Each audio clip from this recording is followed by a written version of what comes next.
لقد كان لكم في رسول الله أسوة حسنة لمن كان يرجو الله واليوم الآخر وذكر الله كثيرا۔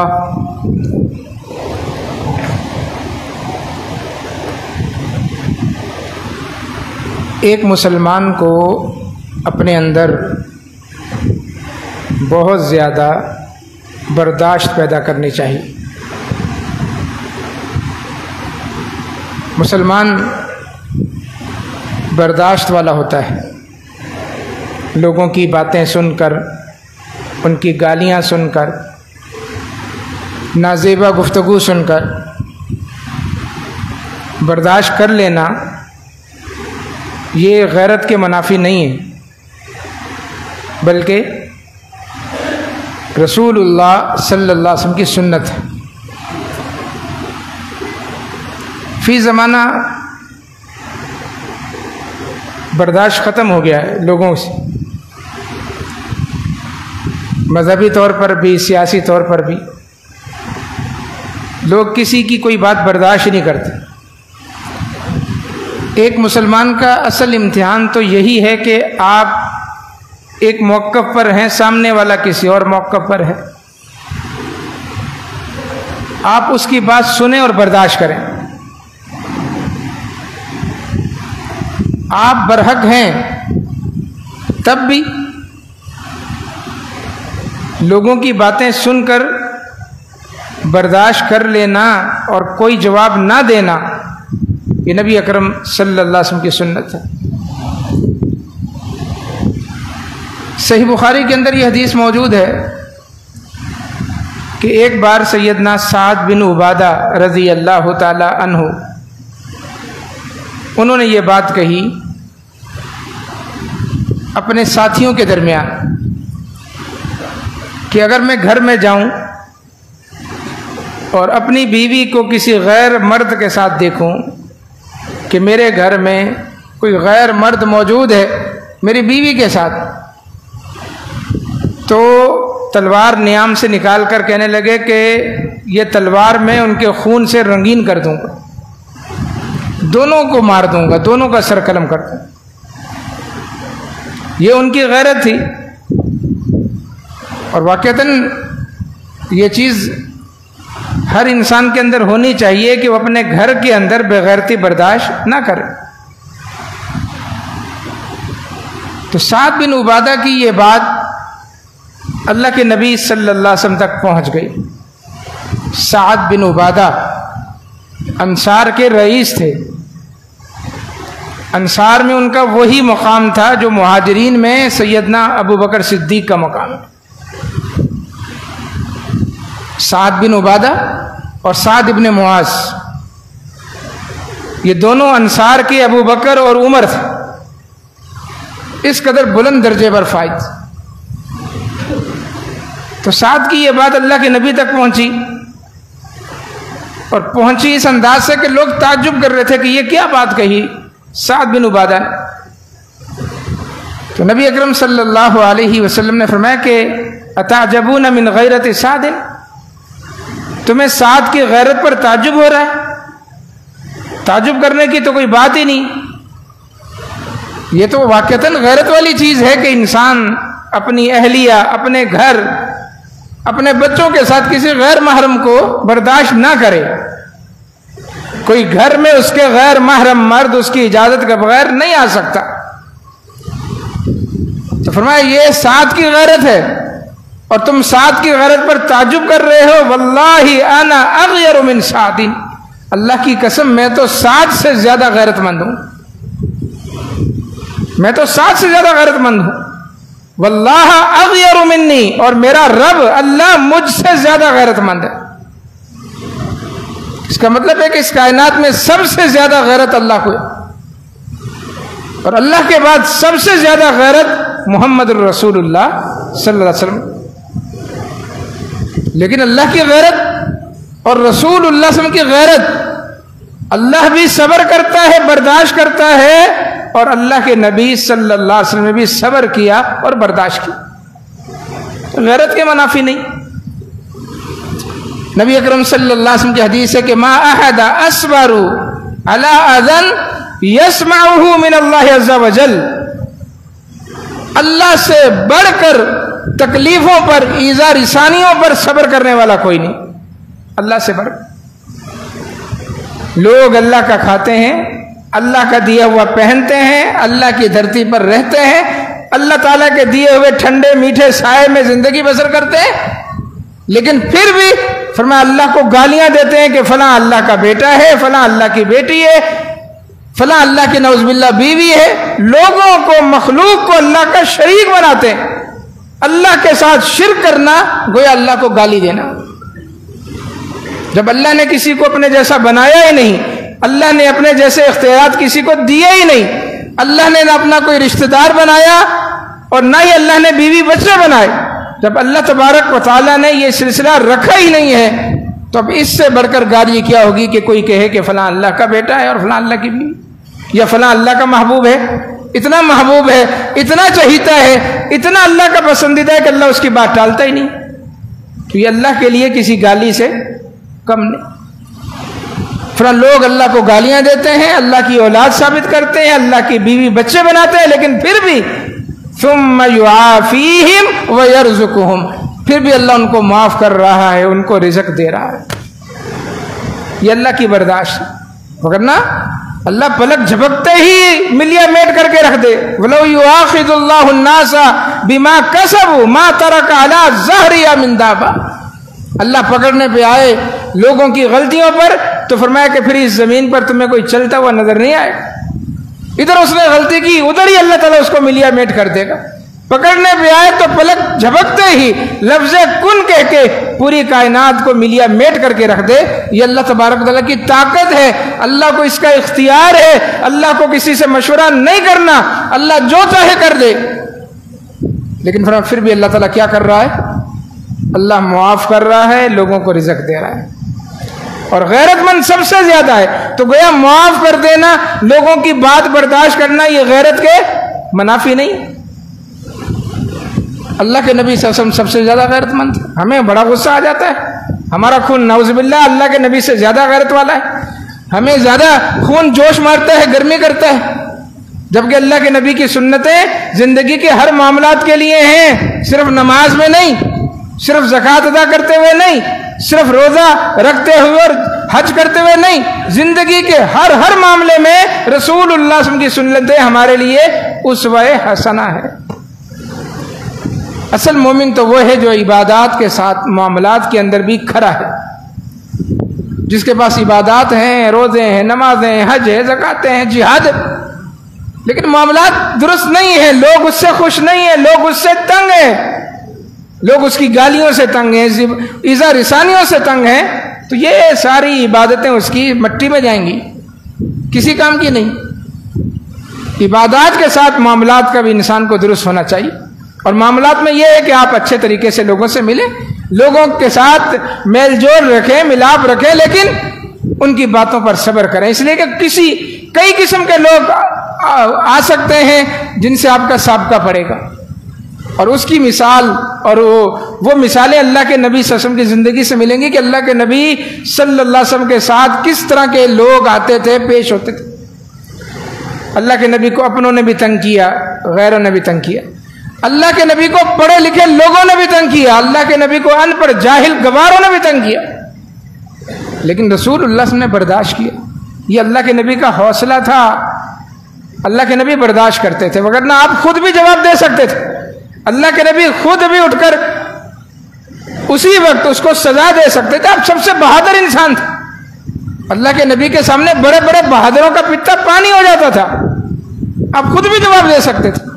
اور دوسری بات کہ اللہ کے نبی تو محبوب ترین شخصیت تھے، صحابہ تو آپ کے اشارے ابرو پر اپنی جان لٹانے کے لیے تیار ہو جاتے تھے، اور کئی موقع پر صحابہ کے ہاتھ نیاموں تک گئے، تلوار ان کے ہاتھوں، تلوار پر ہاتھ رکھ کر ان کے ہاتھ کانپ رہے ہوتے تھے کہ اللہ کے نبی کب حکم دے اور تلوار نکالیں اور اس گستاخ کی ہم گردن اڑائیں۔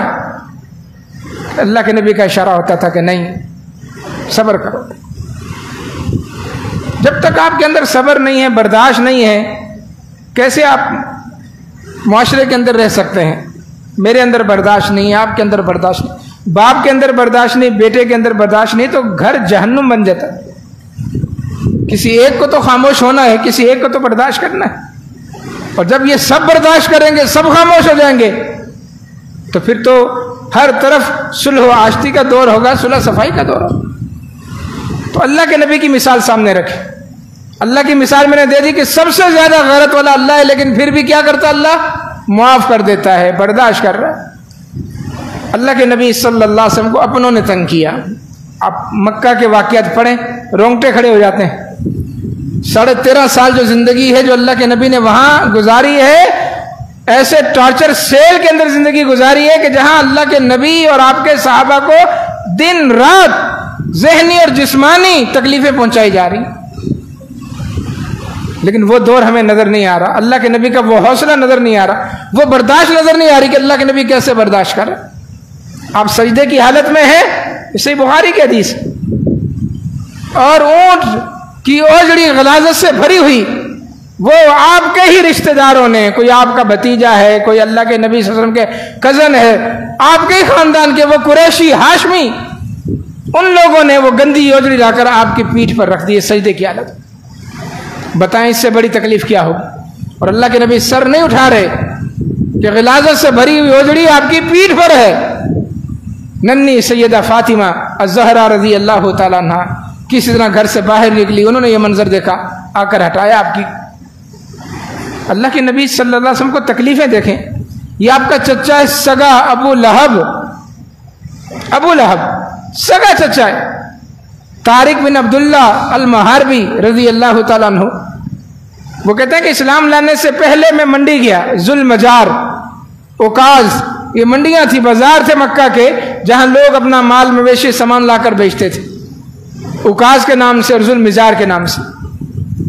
تو اللہ کے نبی جاتے تھے اس زمانے میں ان منڈیوں میں کہ لوگ آئے ہیں دور دراز سے، چلو کوئی بات ان کے کان تک پہنچ جائے، کسی کی آخرت سنور جائے۔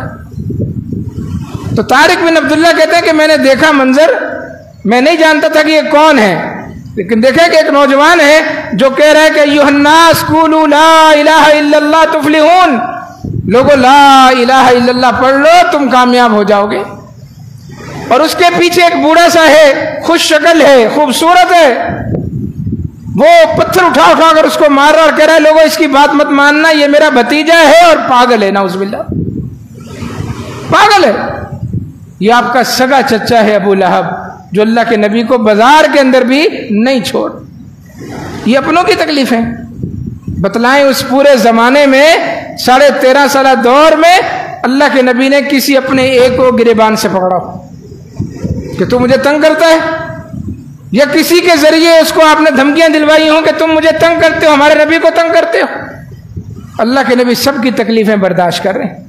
یہی تو برداشت سیکھنا ہے۔ اس برداشت کی وجہ سے آپ کے اندر جو ایک اچھا اخلاق پیدا ہوگا، بہترین آپ کی جو سیرت پیدا ہوگی، اس سے جو اسلام پھیلے گا وہ تلوار کے زور سے، آپ کے غصے سے، آپ کے جذبات جو آپ جذبات میں بے قابو ہو جاتے ہیں، اس سے نہیں پھیلے گا۔ برداشت کرنا سیکھیں اللہ کے نبی صلی اللہ علیہ وسلم کی اس سیرت کے مطابق۔ یا اللہ کے نبی کے رشتہ داروں نے آپ کو تکلیفیں پہنچائیں اور غیروں نے بھی آپ کو تکلیفیں پہنچائیں، غیروں نے کوئی کمی نہیں کی، لیکن اس موقع پر بھی اللہ کے نبی نے ان غیروں کا جواب دینے کے لیے اپنے چاچے ماموں کو آواز نہیں دی کہ مجھے غیر تنگ کر رہے ہیں، مجھے مار رہے ہیں، آ کر جواب دو۔ اللہ کے نبی نے غیروں کی تکلیف بھی برداشت کی۔ غزوہ احد میں رسول اللہ صلی اللہ علیہ وسلم نڈھال ہو کر گر پڑے، زخم تھے اور ایسے زخم تھے کہ نڈھال ہو گئے، آپ ایک گھاٹی میں گرے پڑے ہیں۔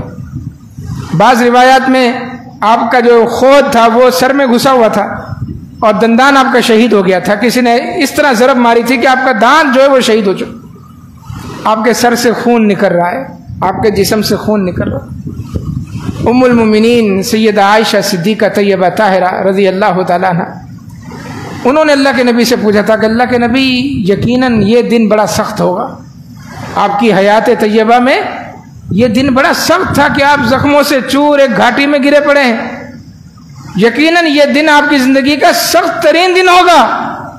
فرمایا نہیں عائشہ، اس سے بھی زیادہ سخت دن ایک آیا تھا، اس سے بھی زیادہ، یعنی یہ اللہ کے نبی صلی اللہ علیہ وسلم کا زخمی ہونا، گر جانا، نڈھال ہو جانا، خون آپ کے چہرے پر ہے، اس منظر کو سامنے رکھیں، فرمایا اس سے بھی سخت دن آیا تھا۔ اور وہ سخت دن وہ تھا کہ جب میں طائف لوگوں کو دعوت دینے کے لیے گیا تھا، طائف، کہ مکہ والے تو نہیں مان رہے، چلے طائف جا کر اس دعوت کو پیش کروں۔ وہاں کے سرداروں تک اللہ کے نبی پہنچے، دعوت دی، لیکن وہ بگڑ گئے، اوباش نوجوانوں کو آپ کے پیچھے لگا دیا، اللہ کے نبی پر پتھروں کی بارش کر، اور اس قدر پتھر برسائے ہیں کہ شاید جسم کا کوئی حصہ سلامت رہا ہو، اتنا خون نکلا ہے کہ جوتا خون سے بھر گیا۔ اور اللہ کے نبی انتہائی نڈال ہیں، سیدنا زید آپ کے ساتھ ہیں، کس طرح بچ بچاؤ کرا کر وہ اللہ کے نبی کو وہاں سے نکالنے میں کامیاب ہوئے، حتیٰ کہ وادی نخلا کے اندر اللہ کے نبی آ گئے۔ اب اندازہ لگائیں کہ کتنی تکلیف ہوئی ہوگی اللہ کے نبی صلی اللہ علیہ وسلم کو، پتھر مارے، اور وہ جن کو آپ دعوت پیش کرنے گئے ہیں، جن کو جہنم سے بچانے کے لیے گئے ہیں، جن کی آخرت سنوارنے کے لیے گئے ہیں، کوئی دنیاوی منفعت نہیں ہے، صرف ایک ہی اللہ کے نبی کی سوچ ہے کہ یہ کلمہ پڑھ لیں، ادھر آ جائیں، جہنم سے بچ جائیں، مسلمان ہو جائیں بس۔ اور آپ کا وہ مرمری جسم، خوبصورت جسم، جس کے بارے میں انس نے کہا تھا کہ میں نے ریشم اور دیباج، جو موٹا ریشم ہوتا ہے وہ بھی چھوا، اور جو پتلا ریشم ہوتا ہے وہ بھی چھوا، اس زمانے کی سب سے بہترین خوشبو مشک، عنبر اور کستوری بھی سونگھی، لیکن اللہ کے نبی صلی اللہ علیہ وسلم کی ہتھیلی سے بڑھ کر نرم ہاتھ میں نے نہ کوئی دیباج دیکھا، نہ کوئی نرم اور نہ کوئی موٹا ریشم دیکھا، جس طرح اللہ کے نبی کی وہ ہتھیلی نرم ہوتی تھی، اور جیسی خوشبو آپ کے پاس سے آتی تھی، آپ کی ہتھیلی سے آتی تھی، یوں لگتا تھا کہ اللہ کے نبی نے اپنا ہاتھ کسی خوشبو کی تھیلی سے نکالا ہے، جو بھی ہاتھ ملاتا تھا اس سے ہاتھ سے خوشبو نہیں جاتی تھی۔ وہ نازک، وہ اللہ کے نبی کا پھولوں جیسا جسم لو لوہان کر دیا۔ اللہ کے نبی صلی اللہ علیہ وسلم دیکھتے ہیں کہ جبرائیل تشریف لے آئے، اور جبرائیل نے آ کر اللہ کے نبی صلی اللہ علیہ وسلم کو تسلی دی اور کہا اللہ نے مجھے بھیجا ہے، اور میرے ساتھ یہ پہاڑوں کا فرشتہ بھی آ گیا، پہاڑوں کا فرشتہ، بس یہ آپ کے اشارے کا منتظر ہے، یہ آپ کو دیکھ رہا ہے مسلسل، آپ اپنی آنکھ بند کریں گے، جو عام طور پر مثبت اشارے کے لیے ہوتا ہے کہ سر ہلا دیا، آنکھ کا اشارہ کر دیا، آپ بولے نا، صرف آنکھ کا اشارہ کر دیں۔ یہ ملک الجبال جو ہے، یہ ایک طائف کی پہاڑی ہے اور دوسری مکہ کی پہاڑی ہے، ان دونوں پہاڑیوں کو چکیوں کا پاٹ بنا کر اس پورے اہل طائف کو پیس کے رکھ دے گا، لمحے نہیں لگیں گے، آپ صرف آنکھ سے اشارہ کر دیں، آنکھ سے اشارہ۔ نبی اکرم صلی اللہ علیہ وسلم نے کیا فرمایا کہ میں ان کی نسلیں تباہ کرنے کے لیے نہیں آیا، میں ان کی نسلیں تباہ کرنے۔ ہمیں کوئی تکلیف دیتا ہے تو ہم مقابلہ کرنے کھڑے ہو جاتے ہیں، میں تو تیری نسلیں مٹا دوں گا بیٹا، تو مجھے جانتا نہیں، پتہ نہیں ہم کس کھیت کی مولی ہیں، کس باغ میں اگے ہوئے ہیں، کس کرۂ ارضی پر رہتے ہیں، کس سیارے کی مخلوق ہیں، پڑھتے اللہ کے نبی کا کلمہ ہے اور نسلیں مٹانے کی بات کرتے ہیں۔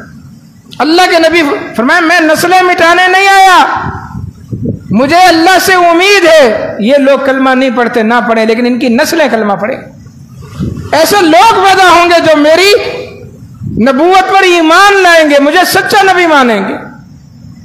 اور پھر وہی ہوا، فتح مکہ کے بعد جب محاصرہ ہوا، جنگ حنین کے بعد غزوہ طائف، سارے مسلمانوں جنہوں نے پتھر برسائے تھے بنو ثقیف قبیلے کے، قبیلہ بنو ثقیف کے سارے لوگ مسلمان ہو گئے فتح مکہ، اور اللہ کے نبی کی بات درست نکلی، اس لیے کہ آپ اللہ کی وحی سے بات کرتے تھے کہ ان کی نسلوں میں ایسے لوگ پیدا ہوں گے۔ محمد بن قاسم الثقف جو یہاں سندھ میں اسلام لے کر آیا ملتان تک، یہ اسی بنو ثقیف قبیلے کے۔ اللہ کے نبی چاہتے تو نسلیں مٹا دیتے، اللہ کے نبی چاہتے تو صرف اشارہ کرتے، پھر قیامت تک ان کی نسلیں جہنم کے اندر ہی جلتی، ملیا میٹ ہو جاتی، کوئی پیدا ہی نہ ہوتا، اس لیے کہ ختم ہو جاتے، صفحہ ہستی سے مٹ جاتے۔ میں نسلیں مٹانے کے لیے نہیں آیا، میں نسلوں کو بچانے کے لیے آیا، نسلوں کو مسلمان کرنے کے لیے آیا۔ یہ اللہ کے نبی کا اسوہ حسنہ ہے۔ ہمیں تکلیف پہنچتی، ہم خاندان کو جمع کر لیتے ہیں اور اس کے بعد پھر جو کچھ بعض قبیلے ایسے ہیں جن کے اندر بڑی غیرت ہے، ان کا خون بڑا ہی جوش مارتا ہے، پھر وہ قبیلوں کی لڑائیاں چلتی ہیں، واقعتاً نسلوں کی نسلیں مٹ جاتی ہیں۔ تو میرے بھائی برداشت کرنا سیکھیں، اللہ کے نبی کی تکلیف دیکھیں، اس تکلیف میں بھی اللہ کے نبی نے برداشت کیا۔ آج ہمارے اندر برداشت نہیں ہے، ختم ہوگی۔ ہم گالی برداشت نہیں کر سکتے، مخالفت، گالی تو دور کی بات ہے، کوئی یہاں مذہبی طور پر آپ کی مخالفت کر دے تو آپ تو کفر کا فتویٰ جاری کر دیں گے، سیاسی طور پر آپ کی مخالفت کر دے اور جو ہو رہا ہے اس وقت ملک میں، آپ تو اس کے قتل کے در پہ ہو جائیں گے، خون کر دیں گے، اس کی گردن اڑا دیں گے۔ برداشت کرو میرے بھائیو، برداشت کرو۔ اللہ کے نبی کو پڑھے لکھے لوگوں نے تنگ کیا، وہ ایک پڑھا لکھا آ گیا مکہ کے اندر، اس زمانے کا پڑھا لکھا ایجوکیٹڈ انسان، زماد الازدی، شاعر تھا، ادیب تھا، فلاسفر تھا، حکیم تھا، پتہ نہیں کتنی ڈگریاں تھی اس کے پاس، پڑھا لکھا آدمی۔ جب مکہ پہنچا تو لوگوں نے کہا کہ اچھے وقت پر آئے ہو، اس لیے کہ ہمارے ہاں محمد صلی اللہ علیہ وسلم نے نعوذ باللہ فتنہ برپا کیا ہوا ہے اور ہمارے عقائد کی نفی کر رہا ہے، خاندان کے خاندان اس نے الگ کر دیے ہیں، تمہارے پاس اچھا موقع ہے، تم حکیم ہو، دانا ہو، فلاسفر ہو، دم بھی کرتے ہو، سب کچھ تمہارے پاس ہے، اگر تم اس کا علاج کر دو تو مکہ والے تمہیں سونے میں تول دیں۔ اس نے کہا اچھا میں جاتا ہوں۔ اللہ کے نبی کے پاس گیا، دار ارقم میں سیدنا ارقم رضی اللہ تعالیٰ کا گھر، اور سارے صحابہ تھے وہاں پر، کوئی غیر نہیں تھا، آپ کے چاہنے والے، آپ کے محب، آپ پر جان لٹانے والے سارے بیٹھے ہوئے ہیں۔ اللہ کے نبی تشریف فرمائے، اور زماد نے، اس پڑھے لکھے انسان نے آ کر سرے محفل اللہ کے نبی کی گستاخی کی۔ اس نے کہا آپ وہی ہے نا جس کو جنون لاحق ہو گیا ہے، پاگل پن کے دورے پڑتے ہیں نعوذ باللہ، میں کرتا ہوں آپ کا علاج، میں کروں گا آپ کو سیدھا۔ صحابہ حیران، کیسی زبان بول رہا ہے یہ، کیسی گستاخی کر رہا ہے۔ ذرا تصور کریں کہ آپ اپنے بیٹوں کے درمیان بیٹھے ہوئے ہیں، میں مثال کے لیے سمجھاتا ہوں، آپ کے بیٹے بیٹھے ہوں، جان نثار بیٹھے، آپ سے حقیقی محبت کرنے والے، اور کوئی آ کر اس طرح آپ کو کہے کہ تو پاگل ہو گیا، تیرا دماغ میں ٹھیک کر دیتا ہوں، تو آپ کے بولنے سے پہلے آپ کے بیٹے کھڑے ہو جائیں گے، ہمارے باپ کے متعلق ایسی گفتگو کرتا ہے، ہم تیرا دماغ صحیح نہ کر دیں۔ اور بعض اوقات جو چاہنے والے ہوتے ہیں تو اپنے پیر کے لیے، اپنے اس عالم کے لیے، اپنے اس لیڈر کے لیے، اس سیاسی زعماء کے لیے وہ جان تک لٹا دیتے ہیں۔ تو آپ نے گستاخی کیسے کی؟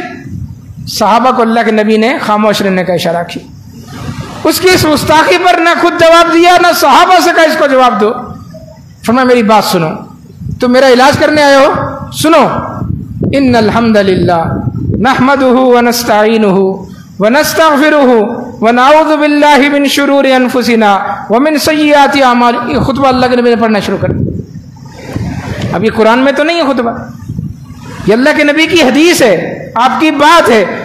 قرآن بھی اللہ کے نبی کی بات ہے، وہ اللہ کی بات ہے، اور اللہ کے نبی کی زبان سے نکل کے ہم تک پہنچی، اور حدیث بھی اللہ کے نبی صلی اللہ علیہ وسلم کی بات ہے، اللہ کی بات ہے، لیکن اللہ کے نبی صلی اللہ علیہ وسلم کی اس حدیث کو جو آپ کی حدیثیں کہلاتے ہیں، قرآن جیسا درجہ نہیں دیا گیا۔ قرآن مجید اللہ تبارک و تعالیٰ کا کلام ہے، اور محمد الرسول اللہ صلی اللہ علیہ وسلم کی جو حدیثیں ہیں یہ اللہ تبارک و تعالیٰ کا کلام ہے، لیکن الفاظ چونکہ رسول اللہ صلی اللہ علیہ وسلم کے ہیں تو قرآن میں نہیں ہے موجود۔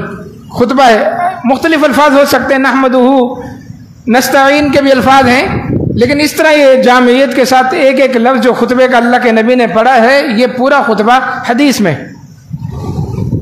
سنتا رہا کھڑا ہوا، پڑھا لکھا تھا، سمجھ میں آ گئی۔ اس کے بعد اس نے کہا آپ دوبارہ سنائیں گے مجھے؟ اللہ کے نبی نے کہا دوبارہ سن لو، کوئی بات نہیں۔ آپ نے دوبارہ پڑھ دیا، پورا خطبہ دوبارہ پڑھ دیا۔ بعض روایت میں کہ تیسری مرتبہ بھی اس نے سننے کی فرمائش کی کہ مجھے سنائیں۔ اللہ کے نبی نے تیسری مرتبہ بھی خطبہ سنا، کہنے لگا لقد سمعت قول الکہنہ، میں نے کاہنوں کا کلام سنا ہے، وہ قول الشاعرہ، شاعروں کی باتیں سنی، کاہنوں کی گفتگو سنی ہے، شاعروں کی باتیں سنی ہے۔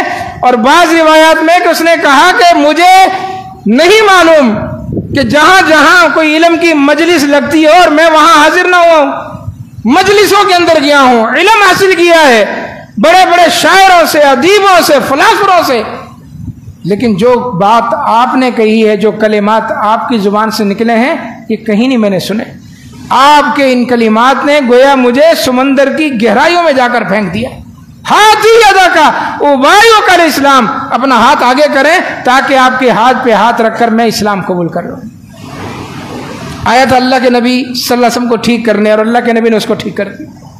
یہ اخلاق ہونا چاہیے کہ کوئی بدتمیز سے بدتمیز انسان، جاہل سے جاہل انسان بھی، یہ تو پڑھا لکھا تھا، جاہل سے جاہل انسان بھی ہماری مجلسوں میں آئے، ہماری مسجدوں میں آئے، ہمارے مدرسوں میں آئے تو وہ انسان بن کر جائے، مزید جہالت لے کر اپنے ساتھ نہ جائے. ایسا رویہ ہونا چاہیے. تو اس پڑھے لکھے انسان کو اللہ کے نبی نے اپنے اخلاق کے ذریعے اور برداشت کے ذریعے، کہ آپ برداشت کیے، آپ نے برداشت کیا اور اس کو مسلمان کر. ان پڑھ قسم کے گوار لوگ جن کو اعرابی کہا جاتا ہے، اعرابی دیہاتی، قرآن مجید نے کہا الاعراب اشد کفرا ونفاقا واجدر واللہ یعلم حدود اللہ. یہ اعرابی قسم کے جو انسان ہیں جو باہر سے آتے ہیں گاؤں دیہات کے، کفر اور نفاق میں پکے ہوتے ہیں. کفر کا بھی ان کا مثالی ہوتا ہے، نفاق بھی ان کا مثالی ہوتا ہے. پتہ ہی نہیں نا، تہذیب سے آشنا ہی نہیں، گاؤں دیہات کے اندر رہے. اللہ کے نبی نے فرمایا کہ بکریاں چرانے والوں کے دل نرم ہوتے ہیں اور اونٹ چرانے والوں کے اندر تکبر آ جاتا ہے، دل سخت ہو جاتا ہے.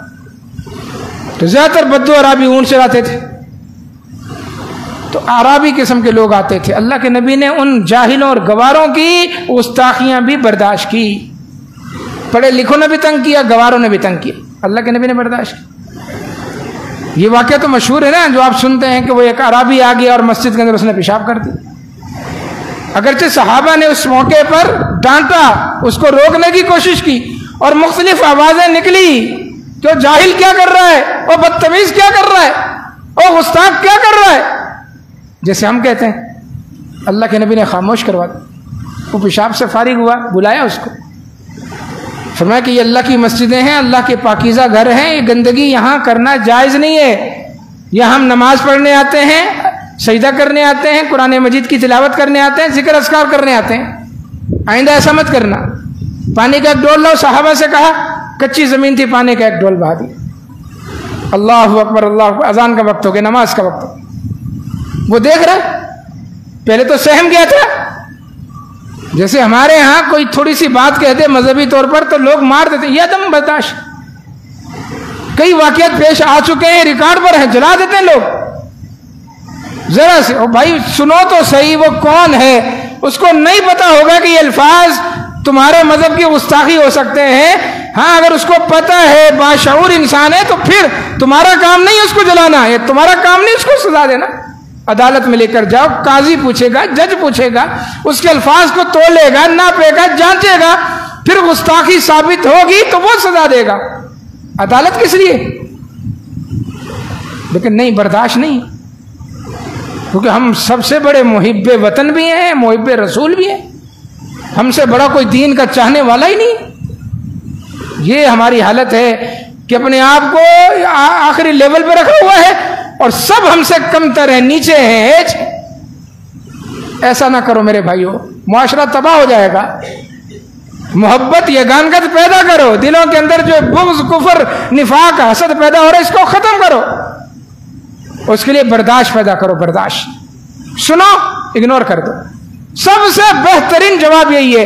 آپ کے عقل مند ہونے کا ثبوت بھی یہی ہے، آپ کے پڑھے لکھے ہونے کا ثبوت بھی یہی ہے کہ جاہلوں کی باتیں، اللہ کے نبی کو خود اللہ نے کہا وَأَعْرِضْ عَنِ الْجَاهِلِينَ. جاہلوں کی بات کا جواب نہیں بنتا، جاہلوں کی بات کا جواب نہیں بنتا. آپ اپنے لیول پر رہیں، آپ اس کے لیول پہ مت آئے. اس لیے کہ اگر جاہل کی بات کا جواب دیں گے تو آپ بھی جاہل بن گئے. اپنے آپ کو اعلیٰ معیار کا مسلمان ثابت کریں، اس کے لیول پر مت اتریں. تو نماز ہوئی، نماز پڑھی، دعا مانگ رہا تھا وہ عربی. دیکھا سب دعا مانگ رہے ہیں، وہ بھی دعا مانگ رہا تھا. کہنے لگا اللہ مجھ پر رحم نازل کر اور محمد صلی اللہ علیہ وسلم پر رحم نازل فرما، اس کے علاوہ کسی پر بھی رحم نازل نہ فرما. اتنا اثر ہوا صحابہ کے رویے کا اور اللہ کے نبی کے رویے کا. اللہ کے نبی نے پیار سے سمجھایا، وہ اللہ کے نبی کے لیے رحمت مانگ رہا ہے. صحابہ نے اس کو ڈانٹا، وہ صحابہ کے لیے رحمت نہیں مانگ. اللہ کے نبی نے سن لیا، فرمایا نہیں نہیں، اس طرح نہیں.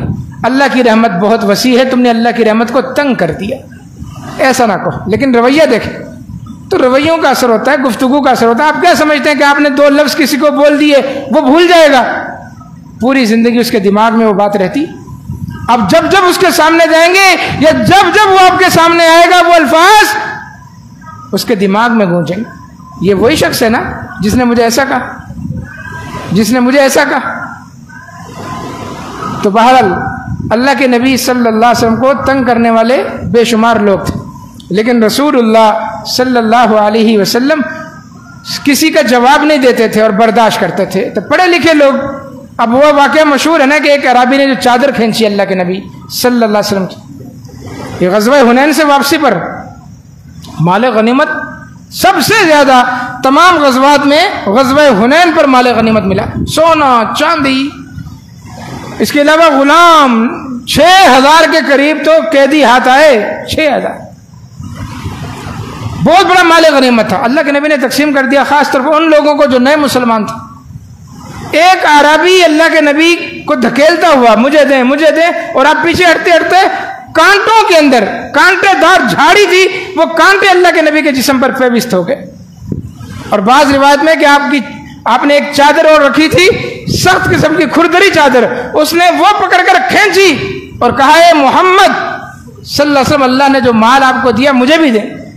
چادر کھینچنے کی وجہ سے رگڑ کا نشان آپ کی مبارک گردن پر آ گیا، اس لیے کہ جسم اللہ کے نبی کا خوبصورت جسم تھا، صحابہ رگڑ کا نشان دیکھ رہے ہیں، لیکن اس کی اس گستاخی پر بھی کہ جاہل آدمی، اس کو کیا پتا اللہ کے نبی کے ادب کا، کیا پتا مانگنے کا طریقہ، بولنے کا طریقہ، ان کو سکھائیں گے تو یہ سمجھیں گے نا۔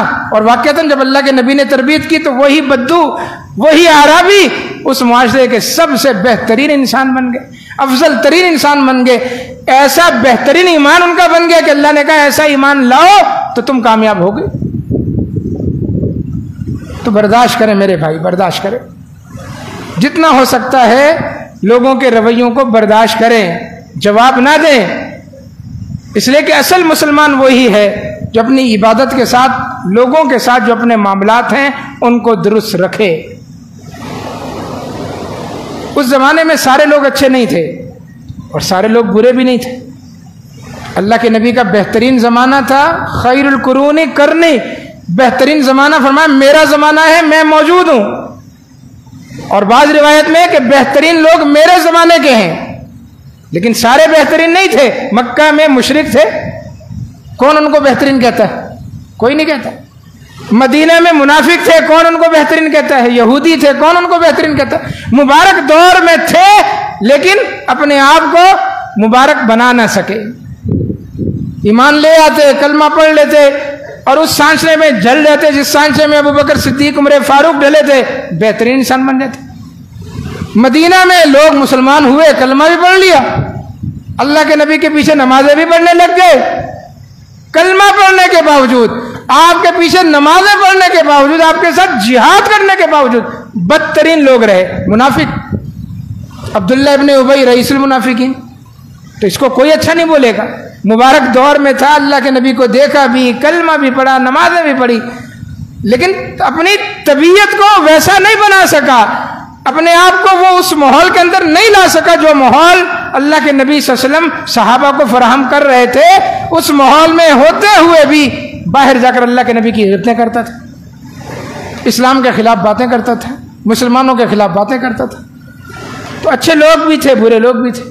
ایک دن صحابہ نے نبی اکرم صلی اللہ علیہ وسلم کے سامنے ایک اچھی عورت کا تذکرہ کر دیا، ایک بری عورت کا تذکرہ کر دیا۔ اس زمانے میں یعنی کوئی تخیلاتی مثال نہیں تھی کہ صحابہ نے کوئی رائے قیاس سے مثال قائم کر لی ہو، یہ مثال موجود تھی اس مبارک زمانے کی مبارک لوگوں کے درمیان۔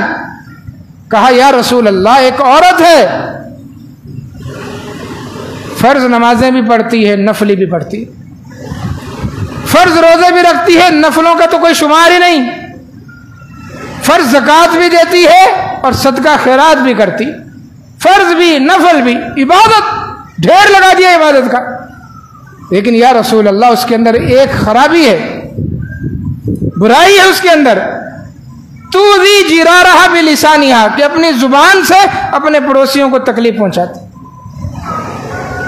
اب یہ ایک کام تھا، عبادتوں کا کوئی شمار نہیں ہے، لیکن ایک برائی تھی. گویا عبادتیں بہت اچھی تھی، معاملات اچھے نہیں تھے، لوگ اس سے تنگ ہیں، پڑوسی تنگ ہیں. اللہ کے نبی نے کیا فرمایا؟ دنیا ہی میں فیصلہ سنا دیا، بتا دیا قیامت تک کہ لوگوں کے لیے کہ اگر عبادات اچھی ہوئیں اور معاملات اچھے نہ ہوئے، ہی فی النار، فرمایا وہ عورت جہنم میں جائے گی. ہم عبادات کر کے خوش ہیں اور معاملات کا کوئی پتہ ہی نہیں، معاملات کا پتہ ہی نہیں، جھوٹ بولتے ہیں، غیبتیں کرتے ہیں، چغل خوریاں کرتے ہیں، لوگوں کو تنگ کرتے ہیں. بھائی ہمارا ہم سے تنگ ہے، پڑوسی تو چھوڑو، باپ تنگ ہے اپنے بیٹے سے،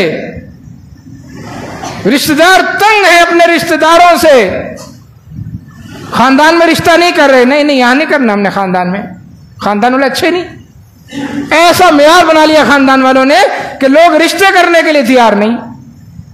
عبادتیں دیکھو کوئی شمار ہی نہیں.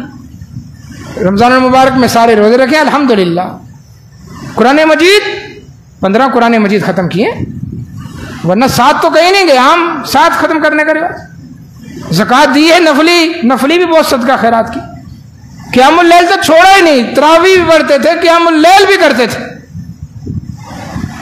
اور پورے رمضان میں ایک نماز بھی قضا نہیں ہوئی.